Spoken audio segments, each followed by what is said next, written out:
हाँ 43 से स्टार्ट करना है। यहाँ पे एक क्लास है SCH content the following data members. इसमें रोल नंबर है, नेम है, एड्रेस है और फीस है। अब क्वेश्चन देखिए क्या है इसमें। ये क्वेश्चन कह रहा है कि design a parameterize constructor to initialize the data member of the class SCH।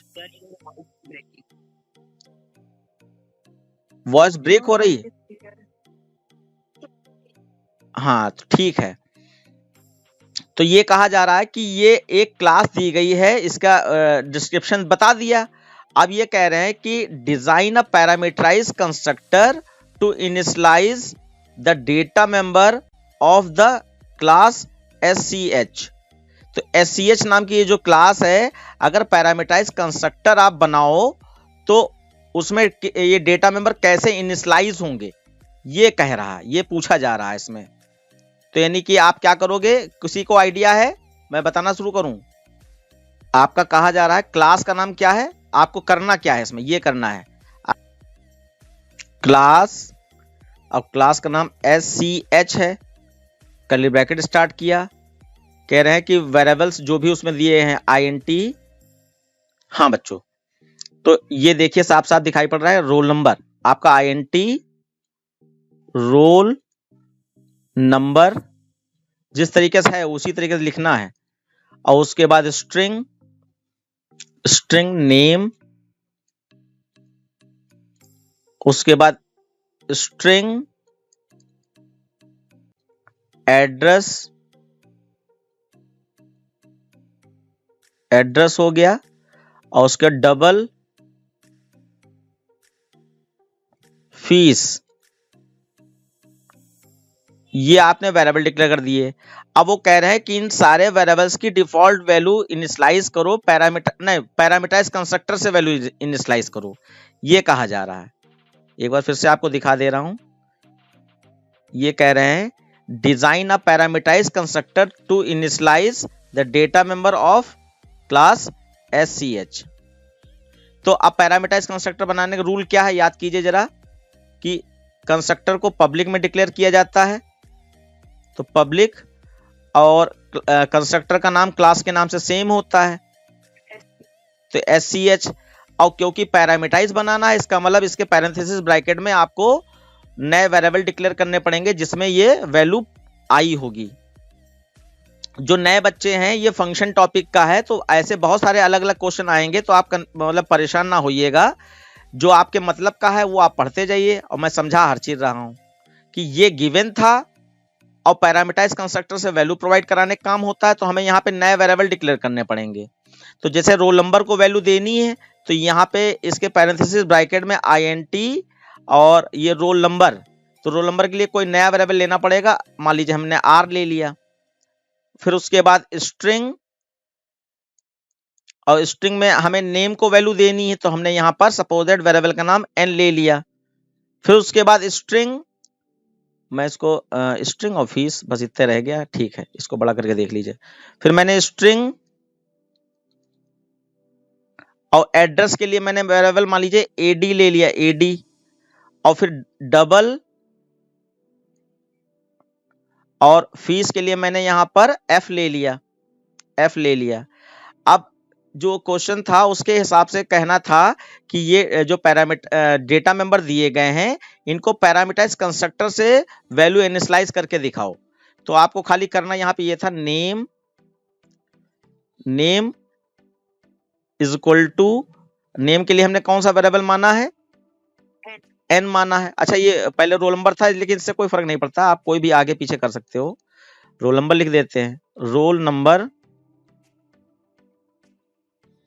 Is equal to, roll number के लिए R माना है आपने, और आपका एड्रेस, मतलब है छोटी छोटी थ्योरी, बस आपको पता होना चाहिए कि इसमें करना क्या है। तो आपका एड्रेस के लिए आपने AD माना है, AD, और उसके बाद आपका बचा फीस,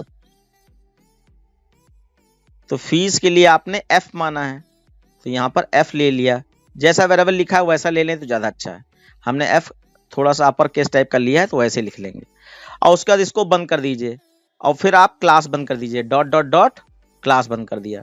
तो उस क्वेश्चन का सोल्यूशन बच्चों सिर्फ इतना ही है कि वो कह रहे थे कि क्लास का नाम SCH है और इसमें ये ग्लोबल वेरिएबल दिए हैं और इनको पैरामीटराइज कंस्ट्रक्टर बनाकर इनकी वैल्यू इनिशियलाइज करो। तो ये जो हमारा लाइन है ये हमारा पैरामीटराइज कंस्ट्रक्टर है, पैरामीटराइज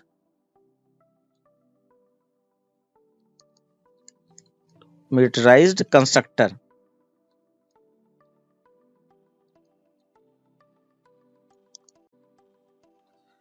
इतना करके दिखाना था। एक बार क्वेश्चन फिर से हम लोग देख लेंगे, क्योंकि आपको खाली इतना सीखना है कि ये क्वेश्चन दिया था तो इसमें ये करना पड़ा। कह रहे हैं क्लास का नाम SCH है, content the following data member, roll number, name, address, fees. और फिर क्वेश्चन था design a parameterize constructor to initialize the data member of the class search. तो उसके इस काम को करने के लिए ये पैरामीटराइज कंस्ट्रक्टर बना के दिखाना था। ये पैरामीटराइज कंस्ट्रक्टर है, ये बना के दिखाना था। तो ये डेटा मैं क्योंकि आपको भेज दूंगा इसलिए मैं पेंट ब्रश पे आज लिख रहा हूं, वहीं पे नहीं लिख रहा हूं। ये 43 हो गया, ठीक है। उसके बाद नेक्स्ट क्वेश्चन देखिए, ये कह रहे हैं write the prototype of function whose call statement. तो यानी कि ये एक स्टेटमेंट दिया गया है, फंक्शन कॉलिंग वाला स्टेटमेंट। अब कह रहे हैं इसके लिए फंक्शन प्रोटोटाइप बनाओ, इस लाइन के लिए फंक्शन प्रोटोटाइप बनाओ, ये कहा जा रहा है। तो कौन बच्चा बनाने के दिखाएंगे, क्योंकि ये चीज तो हम लोग पढ़ चुके हैं। अच्छा, मैं एक बार फिर से रिवाइज करा दे रहा हूं कि फंक्शन प्रोटोटाइप का मतलब होता है कि the first line of the function is called function prototype. किसी भी फंक्शन की पहली लाइन फंक्शन प्रोटोटाइप कही जाती है। तो उसका सिंटेक्स खाली आपको पता होना चाहिए कि फंक्शन प्रोटोटाइप कैसे लिखा जाता है। तो सबसे पहले रिटर्न टाइप लिखा जाता है, उसके बाद फंक्शन का नाम लिखा जाता है और उसके बाद गोल वाले ब्रैकेट में पैरामीटर लिस्ट अगर है तो लिखी जाती है। तो ये चीज इस लाइन से पहचान के आपको बतानी है। देखो, सबसे पहले मैं बता दूं, रिटर्न टाइप पहले लिखा जाता है। तो देखिए रिटर्न टाइप वैल्यू किसमें रिटर्न होके आएगी, मैक्सी नाम के वेरिएबल में रिटर्न होके आएगी। तो हाँ, तो इसका रिटर्न टाइप क्या है, बूलियन है। तो मैं एक एक करके आपको ये चीज दिखाता जा रहा हूं, देखिए। हाँ, ये 45 क्वेश्चन नंबर है और उसमें आपका बूलियन टाइप का रिटर्न टाइप था। तो पहले आपको बूलियन लिखना है, बूलियन बूलियन। और फिर उसके बाद रिटर्न टाइप का फंक्शन का नाम होता है। तो फंक्शन का नाम आप यहां देख लीजिए क्या है, इज डैश ये अंडरस्कोर फर्स्ट और मैक्सिमम, मैक्सिमम ये फंक्शन का नाम है। तो ये मैं लिखे दे रहा हूं, इज डैश, उसके बाद था आपका फर्स्ट, FIRST फर्स्ट, फिर डैश और फिर ये आपका मैक्सिमम, मैक्सिमम। और फिर अब आपको रिटर्न टाइप देखने हैं। तो रिटर्न टाइप में दोनों इंटीजर हैं बच्चों, दोनों इंटीजर हैं, ठीक है। तो इसको स्टोर करने के लिए आपको INT A, INT B ऐसे करके। तो हम ये कह रहे हैं कि फंक्शन प्रोटोटाइप का मतलब, मैं बता रहा हूं नए बच्चों को, फंक्शन प्रोटोटाइप का मतलब है ये लाइन बनाना, ये लाइन बनाना, ये फंक्शन की पहली लाइन बनाना। इसके बाद कर्ली ब्रैकेट खुलता है, इसमें वर्किंग करी जाती है, कर्ली ब्रैकेट क्लोज हो जाता है। तो ये लाइन बनाने के लिए उन्होंने क्या दे दिया, उन्होंने ये फंक्शन कॉलिंग वाला स्टेटमेंट दे दिया, फंक्शन कॉल जैसे होता है वो वाला स्टेटमेंट दे दिया। तो इसको कैसे पहचानेंगे, तो पहला वाला होता है ये रिटर्न टाइप। तो ये वेरिएबल का नाम के पहले जो भी डेटा टाइप लिखा है ये इसका रिटर्न टाइप है। उसके बाद फंक्शन का नाम देना होता है, तो ये फंक्शन का नाम हो गया। और उसके बाद पैरामीटर लिस्ट, तो यहाँ दो इंटीजर वैल्यू भेजी जा रही, इसलिए दो इंटीजर वैल्यू स्टोर करने के लिए यहाँ पे दो इंटीजर टाइप के वेरिएबल ले लिए गए। तो ये आपका इसका सोल्यूशन होगा। यानी कि आपको खाली इतना अगर समझ में आ जाए तो आप समझ लीजिए कि आपने 2 नंबर पा लिए। 2 नंबर का क्वेश्चन होगा आपका ये सीधा सीधा। अब मैं 46 वाला क्वेश्चन नंबर ले रहा हूं, देखिए उसको। 46 पे भी आपका वैसे ही क्वेश्चन है, right the prototype of method named calculator. Method का नाम कैलकुलेटर है, यस।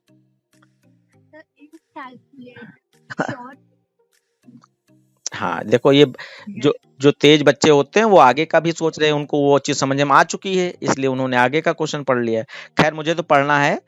तो फंक्शन का नाम कैलकुलेटर है दैट एक्सेप्ट, एक्सेप्ट मतलब गोल वाले ब्रैकेट में कौन से वेरिएबल लिए जाएंगे, टू शॉर्ट टाइप वेरिएबल, यानी कि उनका डेटा टाइप शॉर्ट है एज अ आर्गुमेंट, और रिटर्न टाइप कैसा है, इंटीजर टाइप है। तो हमने देख लिया हमें क्या चाहिए होता है, हमें तो सबसे पहले रिटर्न टाइप चाहिए होता है, तो हमने यहां पहचाना रिटर्न टाइप क्या है, इंटीजर वैल्यू है। तो मैंने यहां लिखा INT, उसके बाद फिर हमारा यहाँ पे फंक्शन का नाम होना चाहिए, तो वो कैलकुलेटर है, तो कैलकुलेटर हो गया, कैलकुलेटर हो गया। उसके बाद पैरामीटर लिस्ट, तो उन्होंने शॉर्ट टाइप के 2 वेरिएबल बताए, शॉर्ट ए कॉमा शॉर्ट बी। हाँ बिल्कुल, शॉर्ट ए कॉमा शॉर्ट बी, और इसको बंद कर दीजिए।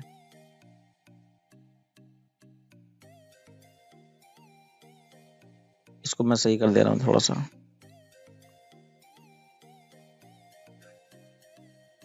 Short B. तो बस इतना लिख देना है, आपका 2 नंबर कंप्लीट कर लिया आपने। तो ये पहचानना आपको सीखना, खाली ऐसे क्वेश्चन आते हैं। फिर से देखिए 47 पे रिटर्न टाइप क्या है, INT है, फंक्शन का नाम क्या है, FUNL है, और फिर इसमें एक स्ट्रिंग वैल्यू है, एक यहाँ पे, हाँ यहाँ पे ध्यान दीजिएगा, जिसमें पॉइंट वाली वैल्यू में कुछ ना लगा हो उसको डबल मानिएगा, और जिसमें F वगैरह लगा है वो फ्लोट वैल्यू है। तो एक स्ट्रिंग है, एक डबल है और एक फ्लोट है। वेरिएबल के नाम अपने मन से डिसाइड करने हैं, ठीक है। मैं इसको बना दे रहा हूं।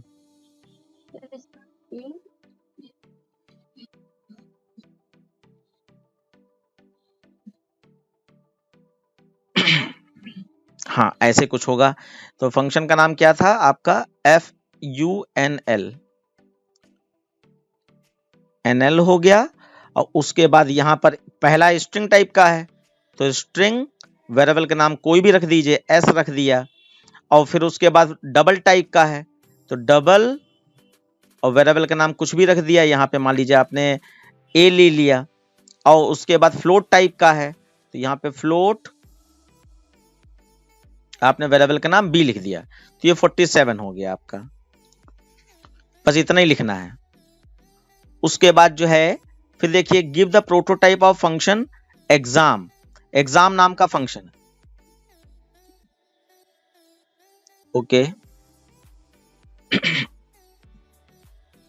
हाँ बिल्कुल हो गया। देखिए यहाँ पे कह रहा है रिटर्न टाइप क्या होगा, रिटर्न टाइप ट्रू फॉल्स है, तो ट्रू फॉल्स का मतलब आपको बुलियन लिखना है, क्योंकि बुलियन में ही ट्रू फॉल्स स्टोर हो रहा है। और फंक्शन का नाम एग्जाम है, तो यहाँ पे फंक्शन का नाम एग्जाम हो गया, और ST नाम का स्ट्रिंग वेरिएबल है, और इंटीजर टाइप का N नाम का वेरिएबल है, बस इतना ही है। तो देखिए इसका हो जाएगा बुलियन, बुलियन एग्जाम, और फिर क्या बताया था आपने,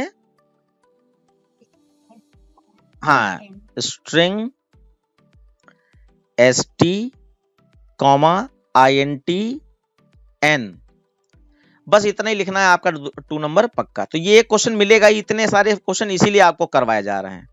फिर देखिए write a function prototype again, a function pos char, pos char नाम का फंक्शन का नाम है, और विच टेक्स स्ट्रिंग आर्गुमेंट, यानी एक स्ट्रिंग S ले लेंगे, एंड अ कैरेक्टर आर्गुमेंट, एक कैर CH ले लेंगे, और रिटर्न, हाँ बिल्कुल सही। तो ये रिटर्न टाइप इसका इंटीजर टाइप का है, ठीक है। हाँ इंट टाइप का है, इंट रखेंगे रिटर्न टाइप, हाँ इंट रहेगा, ध्यान रखिए। हाँ तो मान लीजिए ये 49 का है, तो ये INT हो जाएगा यहाँ पर, और ये पॉज। अच्छा बच्चों, यहाँ पे फंक्शन का नाम लिखते समय आप ये अपर केस लोअर केस जरूर ध्यान देंगे, ये नहीं कि पूरा स्मॉल में लिख दिया या पूरा कैपिटल, जैसा गिवन है वैसा कीजिएगा। और उसमें आर्गुमेंट कौन से बताए गए, स्ट्रिंग, हाँ स्ट्रिंग, कोई भी वेरिएबल का नाम ले लिया S कॉमा कैर CH ले लिया। ऐसे करके कुछ भी आप ले सकते हैं, वेरिएबल का नाम कोई भी रख सकते हैं। तो ये हो गया 49। बहुत अच्छा, ये लगभग लगभग हो गए हैं। ये एक क्वेश्चन आपको पक्का है, जब एक जैसे, हाँ बच्चों यहाँ पे एक ध्यान रखिएगा, जब एक जैसे क्वेश्चन बार बार रिपीट हो रहे हो असाइनमेंट में, तो आप जान जाइएगा कि इस टाइप का क्वेश्चन इंपॉर्टेंट है और हमें इसकी प्रैक्टिस होनी चाहिए। चलिए देखिए, यहाँ कह रहे हैं write a function prototype of, हाँ write the prototype of function. क्या है? काउंट नाम का फंक्शन है जो रिटर्न कर रहा है frequency of specific character CH in string object str। कोई स्ट्रिंग ऑब्जेक्ट str है जिसमें किसी कैरेक्टर की फ्रीक्वेंसी निकालनी है और काउंट नाम का फंक्शन है। देखो ये थोड़ा नए तरीके से दे दिया गया, ठीक है। अब देखो हम लोगों को गेस करना है, क्या यहां साफ साफ कह रहा है क्या कि which that returns the frequency of specific character. तो फ्रीक्वेंसी जो रिटर्न करेगा, तो फ्रीक्वेंसी कैसी होती है? कैरेक्टर टाइप की होती है या न्यूमेरिक टाइप की होती है? हाँ न्यूमेरिक होती है। ये कह रहा है कि CH वाला कैरेक्टर आपका SR नाम के वेरिएबल में या SR स्ट्रिंग टाइप के वेरिएबल में कितनी बार आया है, उसको काउंट करके जो काउंटिंग होगी वो रिटर्न करनी है। तो वो इंटीजर टाइप का रिटर्न टाइप हो गया। फिर उसके बाद फंक्शन का नाम आपने देख लिया, काउंट है, ठीक है। और उसके बाद किसके किसके बीच में वर्किंग करनी है? SR और CH के बीच में वर्किंग करनी है। ये हो गया। तो इसका हो जाएगा आपका, ये 50 है क्वेश्चन नंबर। इंटीजर टाइप की फ्रीक्वेंसी रिटर्न होगी, फंक्शन का नाम काउंट है, और वो स्ट्रिंग टाइप के वेरिएबल में हम लोग सर्चिंग करना चाहते हैं, स्ट्रिंग, और वेरिएबल का नाम गिवन है। क्या है? वेरिएबल का नाम SR है और CH है, ठीक है। तो SR नाम का वेरिएबल गिवन है और कैरेक्टर टाइप का वेरिएबल गिवन है CH। तो ऐसे भी, यानी यहाँ पे आपको क्या थोड़ा सा डिफिकल्टी कराई गई कि अगर बच्चों को पता ही नहीं कि रिटर्न टाइप कैसे निकालें, क्योंकि उसमें साफ साफ कह रहा है return the frequency of character. तो फ्रीक्वेंसी को इंटीजर टाइप की होती है हमेशा, ये आपको वहां पर पता होना चाहिए, बस यही इसमें खास बात थी। और इसका एक और 50 नंबर में ये 1 था, एक और 2 लिख लेते हैं। देखिए दूसरा इसमें है कि फंक्शन का नाम इज प्राइम है, that check if the number is formal number in formal parameter, okay, num is prime और not, and return either true और फॉल्स। तो रिटर्न टाइप इससे हमें पता चल गया ट्रू फॉल्स है। और किसको चेक करना है? उसने कहा कि नम नाम का पैरामीटराइज, पैरामीटर मतलब गोल वाले ब्रैकेट में जो भी लिखा है, पैरामीटराइज नम में जो भी वेरिएबल में वैल्यू है, नम नाम के वेरिएबल में जो भी वैल्यू है उसको चेक करना है कि वो प्राइम है या नहीं है। और फंक्शन का नाम इज प्राइम है। तो अब यहां पर आपने डिसाइड कर लिया रिटर्न टाइप तो ट्रू फॉल्स है, इसका मतलब बूलियन, बूलियन। और फंक्शन का नाम इज प्राइम है, इज प्राइम। और किस नंबर को चेक करना है? तो उन्होंने कहा नम नाम का नंबर है, वेरिएबल है, इसमें जो नंबर भेजा गया होगा उसको चेक करना है। तो ये हो गया इसका आंसर। ठीक है बच्चों,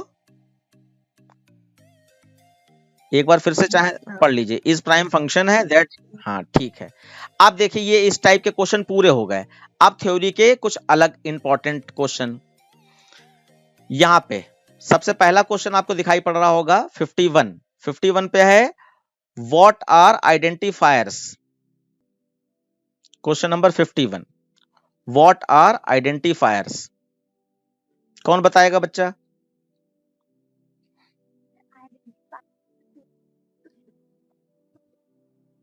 हाँ बिल्कुल सही, एग्जैक्ट डेफिनेशन बनाई आपने। हाँ हाँ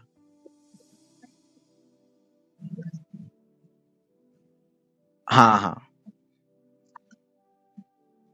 हाँ, ये तो और एक्सप्लेन कर दिया आपने। देखिए मैं अपनी तरफ से बता दे रहा हूं, और उसका डेफिनेशन तो आपको नोट से ही पढ़नी है किसी ना किसी, लेकिन अपनी तरफ से मैं बता दे रहा हूं कि आइडेंटिफायर क्या है। ध्यान से सुन लीजिए, मैं पहले क्वेश्चन ही खोल दे रहा हूं।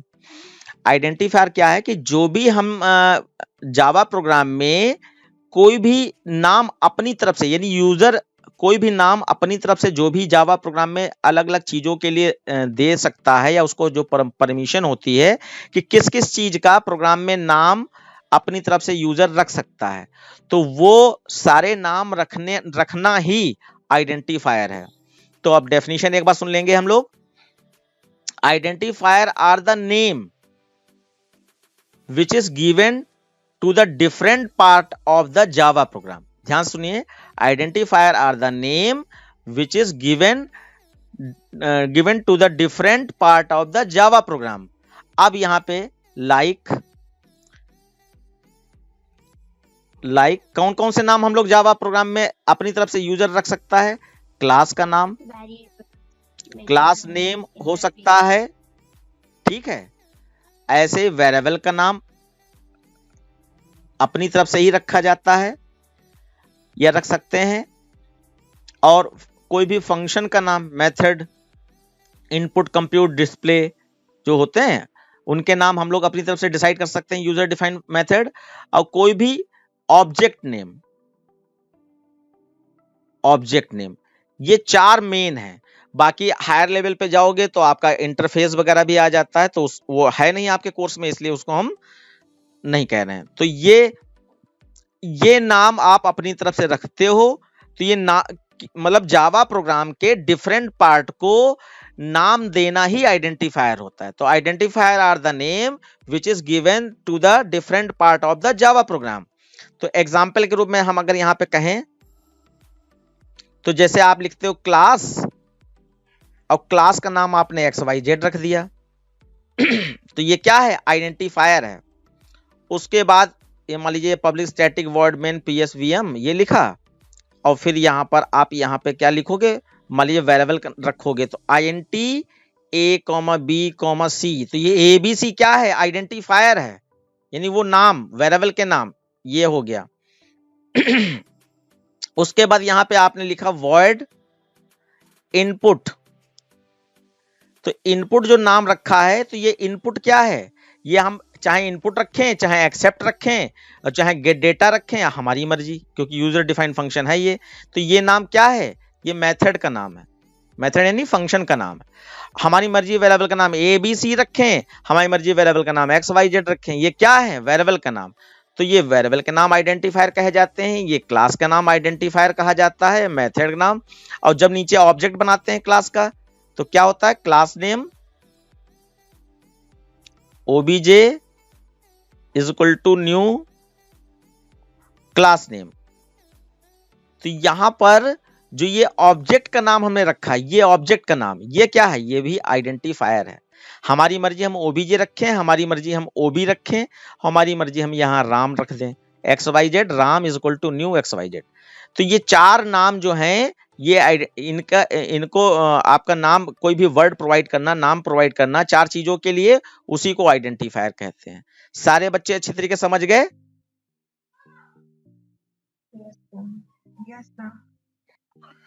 ठीक है। अब इसके बाद क्योंकि हम थ्योरी पढ़ा रहे हैं, तो थ्योरी हमें तो मैक्सिमम नॉलेज के लिए थ्योरी पढ़ा रहे हैं, तो आइडेंटिफायर तो हमारा ये हो गया, ये आइडेंटिफायर वाला क्वेश्चन था।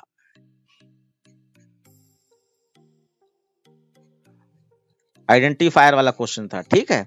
अब यहां पे आइडेंटिफायर के रूल्स भी पूछे जाते हैं कि give any 2 rules of identifier. तो 2, 3 कुछ भी पूछे जाते हैं रूल्स।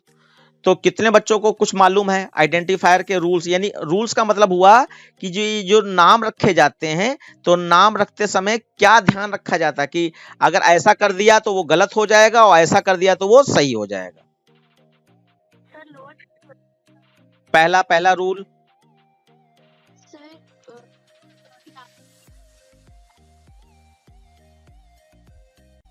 हाँ, तो यहाँ पे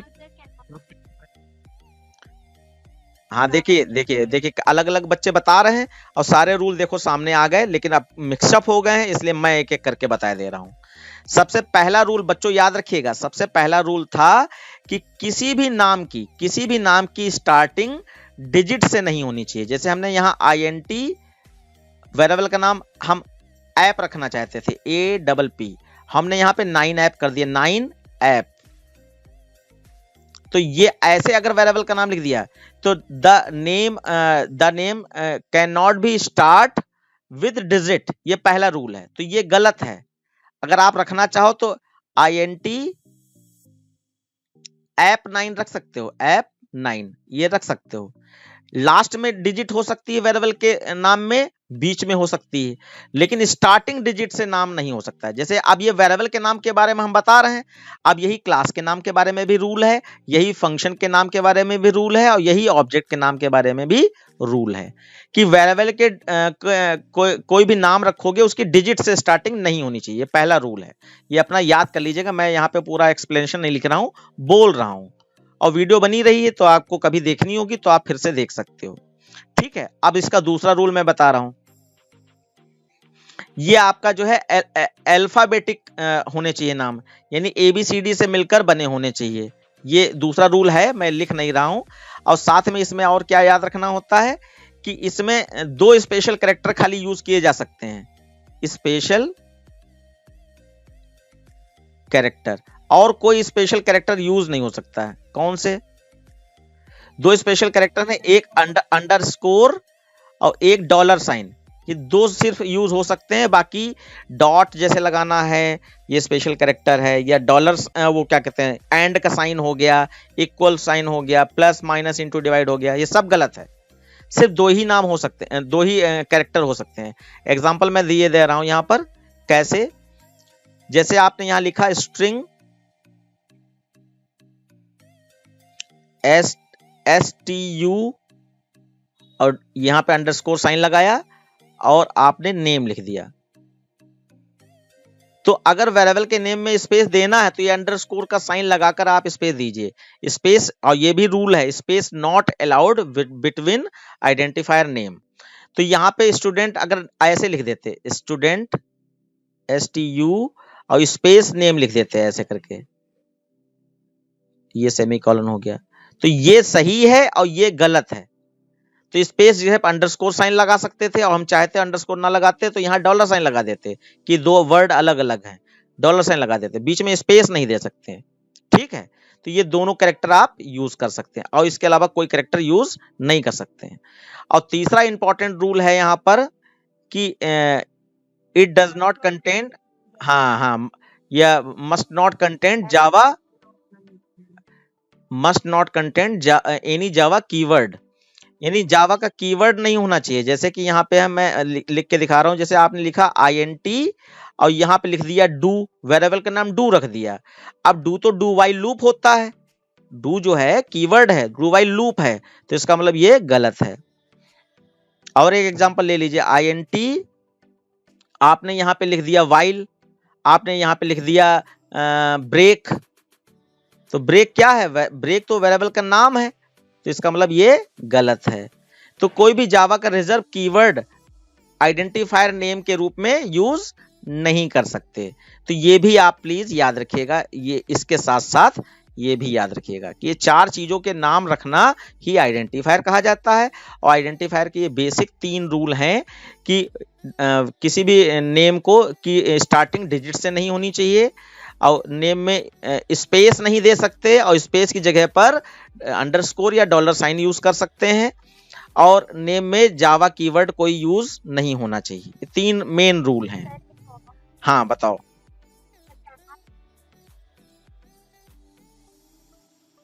हाँ वो है, वो मैनर्ड वे वाला रूल है कि अगर जैसे 2 वर्ड से मिलकर नाम बन रहा है, 4th रूल मैं यहाँ पे हल्का सा दिखाई दे रहा हूं कि किसी, जैसे यहाँ पे STU नेम है, ठीक है, और आप स्पेस देना नहीं चाहते हो, तो मैनर क्या है? वेरिएबल का नाम रखते समय या किसी भी नाम को, चाहे फंक्शन नाम चाहे वेरिएबल नाम, कि पहला वर्ड पूरा स्मॉल में होता है STU, और दूसरे वर्ड का पहला लेटर हमेशा अपर केस होता है। ये रूल है।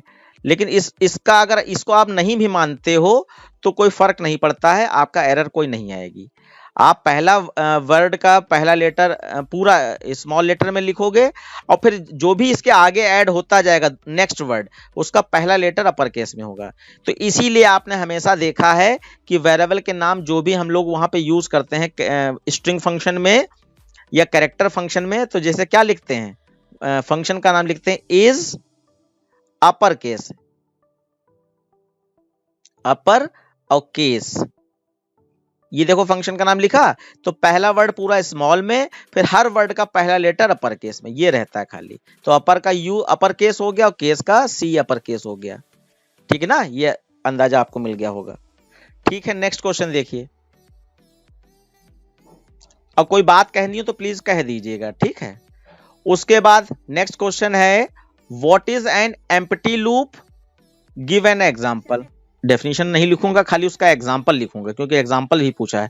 थ्योरी में हर बार एग्जांपल लेना जरूरी होता है, ये थोड़ा सा याद रखने की कोशिश कीजिएगा। 52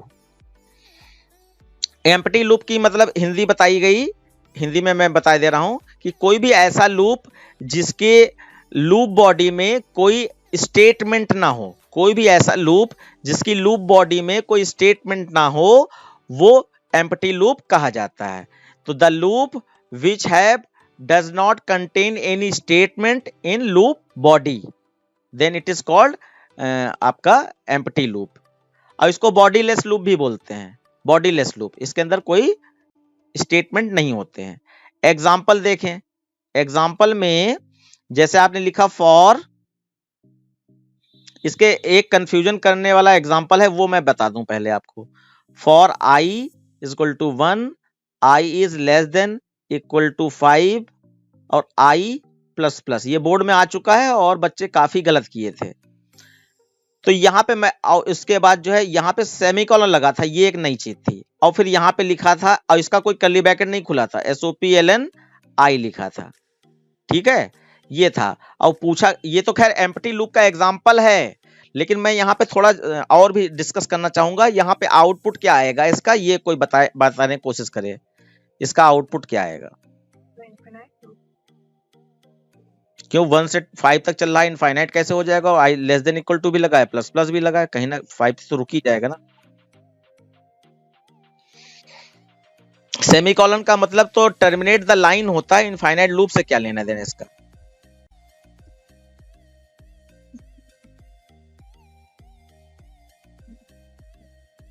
तो डू वाइल लूप में लगता है, ये याद है नहीं याद है। हाँ, वाइल पे लगता है, लेकिन इनफाइनाइट से इसका क्या लेना देना। इनफाइनाइट का मतलब होता है कि लूप रुके ही ना, स्टार्ट हो जाए लूप और रुके ही ना, तब तो इनफाइनाइट है। और यहां तो स्टार्टिंग एंडिंग दी गई है। अच्छा, फिलहाल वो मैं बाद में डिस्कस करूंगा। अभी ये बताइए, एक कुछ बच्चों ने कह दिया इनफाइनाइट लूप ये कह दिया जाएगा, और कोई बताना चाहेगा इसका आंसर क्या आएगा। नहीं, टाइम डिले लूप नहीं है, यहाँ पे तो 5 ही बार लूप चल रहा है, तो टाइम डिले लूप कहां से आएगा? अच्छा, आउटपुट आपने कहा 6 आएगा। चलिए ठीक है, मैं मान लेता हूं इसका आउटपुट आपका 6 आएगा, क्योंकि ये सही है।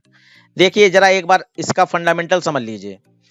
देखिए ये सेमीकोलन जो है, ये किसी भी स्टेटमेंट का टर्मिनेटिंग पॉइंट होता है, यानी कि वो स्टेटमेंट वहां पे खत्म हो गया, रुक गया। तो फॉर एक लूप है, ये नॉर्मल स्टेटमेंट नहीं है, तो इसमें सेमीकोलन लगाने का मतलब है आप ऐसे किसी भी डू वाइल लूप को छोड़कर किसी भी लूप को सेमीकोलन अगर लगा देते हो, जैसे कि वाइल लूप और फॉर लूप, तो वो आपके एम्प्टी लूप बन जाते हैं या बॉडीलेस लूप बन जाते हैं। क्यों? क्योंकि अगर ये सेमीकोलन ना लगा होता तो इसके आगे जो भी लिखा है वो इस लूप का हिस्सा होता, पार्ट होता, यानी SOPLN आई जो है इस लूप का पार्ट होता। लेकिन सेमीकोलन लगा दिया, तो इसलिए अब ये स्टेटमेंट इस लूप का पार्ट नहीं रह गया। अब चाहे कर्ली ब्रैकेट ओपन क्लोज हो चाहे ना हो, क्योंकि ये सेमीकोलन लग गया, तो इसके नीचे लिखे गए स्टेटमेंट इस लूप का पार्ट नहीं रह गए, चाहे कर्ली ब्रैकेट ओपन क्लोज हो या ना हो। ये बात दोबारा बोली मैंने। अब देखो ये लूप वर्किंग कैसे करेगा, इस पे जरा फोकस करो। आई में 1 स्टोर हो गया, यहां से यहां हो गए, 1 is less than 5, condition true. और बच्चों यहां से वो नीचे उतरना चाहिए, लेकिन ये सेमीकोलन के कारण वो नीचे ना उतरकर, क्योंकि सेमीकोलन क्या कह रहा है कि ये स्टेटमेंट यहीं पे एंड हो गया है, तो अगला स्टेटमेंट न्यू लाइन माना जाएगा, नया स्टेटमेंट माना जाएगा, जो इसका हिस्सा नहीं है, इसका पार्ट नहीं है। तो ये क्या करेगा, यहीं से जंप करके ऊपर चला जाएगा। I1 था, 1 5 से छोटा है, कंडीशन ट्रू होने पर नीचे ना आकर सीधे I प्लस प्लस चला जाएगा, यानी 2 हो जाएगा। फिर यहां से यहां आए, अब 2 is less than 5, condition true, फिर ये ऊपर चला जाएगा, 3 हो जाएगा। अब आई प्लस प्लस होकर 3 हो गया, 3 is less than 5 condition true, फिर ऊपर गया 4 हो गया, 4 is less than 5 condition true, फिर ऊपर गया 5 हो गया, और 5 is equal to 2 condition true अभी भी है, तो इसका मतलब आई प्लस प्लस होकर 6 हो गया। और भी जब 6 आया यहाँ पर 6 is less than equal to 5 condition false. अब ये जब बाहर निकलेगा तो यहाँ पे आई प्रिंट करा रहा, तो आई के पास लास्ट टाइम कहां पे कंडीशन फॉल्स हुई थी 6 पे, तो आउटपुट आपका 6 आ जाएगा। अब यहीं पे ध्यान दो, अगर ये सेमीकोलन ना लगा होता तो क्या आउटपुट आता, अगर सेमीकोलन ना लगा होता, 1 2 3 4 5 यस 6 नहीं आता बच्चा, क्योंकि अगर सेमीकोलन ना लगा होता तो ये लाइन एसओपी लाइन वाली इस लूप के अंदर होती, और लूप के अंदर होती तो जितनी बार लूप चलेगा उतनी बार ये लाइन एग्जीक्यूट होगी। तो 1 से 5 तक लूप चलता तो 1 2 3 4 5 प्रिंट कर देता, जैसे आई प्लस प्लस होकर 6 हुआ ये लूप से बाहर आ जाता, चाहे कर्ली ब्रैकेट ओपन क्लोज हो चाहे ना हो, क्योंकि कंडीशन के अंदर एक लाइन का स्टेटमेंट माना जाता है अगर कर्ली ब्रैकेट ओपन क्लोज नहीं है। तो एक तो ये एग्जांपल हो गया, ये आउटपुट से रिलेटेड था इसलिए एम्प्टी लूप का भी एग्जांपल है इसलिए दे दिया, वरना नॉर्मली जो एग्जांपल आपको देने हैं वो ऐसा लिखना है, for I is equal to 1 और I is less than equal to 5 I plus plus, ठीक है। ये तो इसका एग्जांपल है, याद रखिएगा इसका एग्जांपल है ये। और कर्ली ब्रैकेट ओपन किया और क्लोज किया और इसके अंदर कुछ नहीं लिखा, ये एम्प्टी लूप है। ऐसे आपने लिखा वाइल और यहाँ पे I is less than equal to 5, इसका कर्ली ब्रैकेट ओपन किया और यहीं पे क्लोज कर दिया, इसके अंदर कुछ नहीं लिखा, तो ये आपका एम्प्टी लूप है। तो ये सिंपल एग्जांपल ये है, और ये टेक्निकल था इसलिए आपको जानना जरूरी था कि ये भी एम्प्टी लूप हो सकता है। और ये स्पेशली बच्चों जो है फॉर लूप के लिए ज्यादातर वर्क करता है, ध्यान रखिएगा। वैसे ये वाइल फॉर दोनों के लिए है, डू वाइल में तो अलग ही चीज हो जाती है, वाइल फॉर के लिए है। तो ये आपने एम्प्टी लूप समझ लिया अच्छी तरीके से।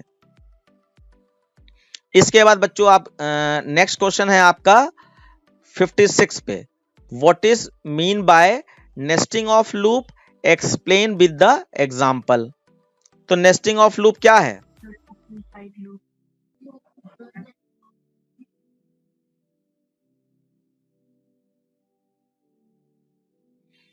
हाँ देखिए 53 नंबर क्वेश्चन है, और नेस्टिंग लूप का मतलब है when we make a loop inside any another loop, when we make a loop inside another loop, या a loop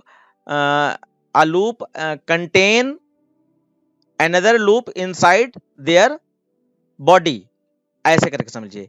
यानी हिंदी में बताएं तो जब कोई भी लूप की बॉडी के अंदर कोई दूसरा लूप बना हो, कोई भी लूप की, अब इसमें ये फर्क ना करिएगा कि फॉर के अंदर फॉर होना चाहिए, फॉर के अंदर वाइल हो सकता है, वाइल के अंदर फॉर हो सकता है, फॉर के अंदर डू वाइल हो सकता है, डू वाइल के अंदर वाइल हो सकता है, कुछ भी।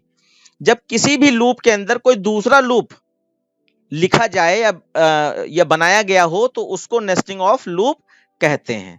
तो यहाँ पे सबसे अच्छा एग्जांपल हम लोगों का कौन सा रहता है, पैटर्न वाला। जो भी पैटर्न है उसमें सब सारे लूप नेस्टिंग लूप हैं। तो यहाँ पे अगर हम एग्जांपल दे दें नेस्टिंग लूप का, एग्जांपल बच्चों जरूरी है, याद रखिएगा, ठीक है। तो आई जे मैंने यहाँ ले लिया 2 वेरिएबल, और नेस्टिंग लूप लिखने का तरीका याद रखिएगा, हम लोग बहुत गलत तरीका यूज करते हैं, वो थोड़ा सा मैं सही कर देना चाहता हूं। ये आपने लिखा आई प्लस प्लस, चाहे नेस्टिंग लूप हो चाहे नेस्टिंग इफ हो, आपका ये कर्ली ब्रैकेट खुला, हम लोग क्या करते हैं इसके अंदर जो लूप है वो यहीं से लिखना चालू कर देते हैं, यहां से। तो ये गलत है। नेस्टिंग लूप हमेशा 1-2 स्पेस छोड़कर यहां आगे से लिखा जाता है, ये इसका तरीका है। तो आप यहाँ पे j इज इक्वल टू 1 और j is less than equal to I और j plus plus curly bracket start किया, और यहाँ पे SOP स्टार प्रिंट करा दिया, और उसके बाद इसको क्लोज, और फिर SOP ln। ये क्या है, ये आई वाले लूप के अंदर है इसलिए इसको थोड़ा पीछे लिख रहे हैं, इस तरीके से आदत डालनी चाहिए इसका, इस तरीके से। और इसके बाद इसको बंद कर दिया। इससे जरा कोई बच्चा बताएगा जल्दी से आउटपुट क्या आ जाएगा,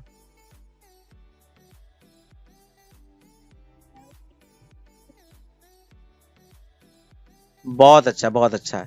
1 स्टार, 2 स्टार, 3 स्टार, 4 स्टार और 5 स्टार, ये आ जाएगा बिल्कुल सही। अब यहाँ पे मैं कह रहा था कि इस तरीके से लिखने को का जो तरीका है इसको कहा जाता है नेस्टिंग लूप, और इसका एक नाम दिया गया है इंडेंटेशन। इंडेंटेशन, इंडेंटेशन का मतलब किसी चीज के अंदर कोई चीज है तो उसको एक टैब स्पेस देकर, टैब का मतलब 6 कैरेक्टर का या कोई भी 4 कैरेक्टर का, जिससे लगे कि ये इसके अंदर है, कि जैसे ये ब्रैकेट इसका क्लोज हुआ है और ये ब्रैकेट इसका क्लोज हुआ है, साफ साफ लगे। तो एग्जाम में ये आपका जब की पॉइंट में बताऊंगा लास्ट में कि बहुत सारे ऐसे पॉइंट होते हैं जिनको ध्यान ना रखा जाए तो आपके मार्क्स कट जाते हैं, वो की पॉइंट नाम से मैंने उसको दिया है। तो उसमें ये भी है, इंडेंटेशन का यूज करें। इंडेंटेशन मतलब नेस्टिंग का यूज करें अगर नेस्टेड कुछ इफ पाई जाए या लूप पाई जाए। तो इफ के अंदर इफ लिखना हो तो ऐसे लिखिए, आगे बढ़ा के लिखिए। तो ये तरीका है। तो बच्चों समझ में आ गया आपको नेस्टिंग ऑफ लूप क्या है, लूप के अंदर लूप। ठीक है। अभिजीत आपको कुछ समझ में आया आज? कोई भी एक क्वेश्चन? अभिजीत हैं, चले गए? कोई भी एक क्वेश्चन भी समझे में आया क्या? हाँ, बहुत अच्छी बात है। देखिए आप जैसे ही बिगिनिंग वाला पार्ट पढ़ोगे ना, ये सारे बच्चे पढ़े हुए हैं मैक्सिमम, जिनका ये बैच है, इसलिए इनको कोई दिक्कत नहीं आ रही है। और अगर नए बच्चे हैं तो थोड़ी दिक्कत अगर आ भी रही है, तो आप अगर ये सोचकर बैठे रहेंगे कि हमने तो अभी कुछ पढ़ा ही नहीं है, तो आपको वाकई में कुछ नहीं आने वाला। जो मिल रहा है पहले उसको अपने दिल से लेने की कोशिश कीजिए और समझने की कोशिश कीजिए, और पूछ सकते हैं ना। अभी 1-2 दिन में आदत आपकी पड़ जाएगी यहाँ पूछने की, सर यहाँ ये क्यों, क्योंकि आपके मन में अगर कोई बात आई तो आपको उसको क्लियरिफाई करना जरूरी है, ये रूल है हमारे यहाँ का, तो इसको जरूर याद रखिएगा। हाँ, तो बच्चों आज का क्लास फिर हम लोग यहीं पे एंड कर ले रहे हैं। दूसरे बैच के बच्चों का मैसेज आना शुरू हो गया है, और बाकी जो है, हाँ बाकी जो है आप लोग, ये असाइनमेंट मैंने दे ही दिया है लिंक, आप इसको लगाते रहिए। यहाँ पर बस हम अपना एक्स्ट्रा एक्सप्लेनेशन समझाने के लिए क्लास चला रहे हैं कि आपको उससे रिलेटेड आगे पीछे के क्वेश्चन का भी हम अंदाजा दे सकें। ठीक है बच्चों, बाय बाय।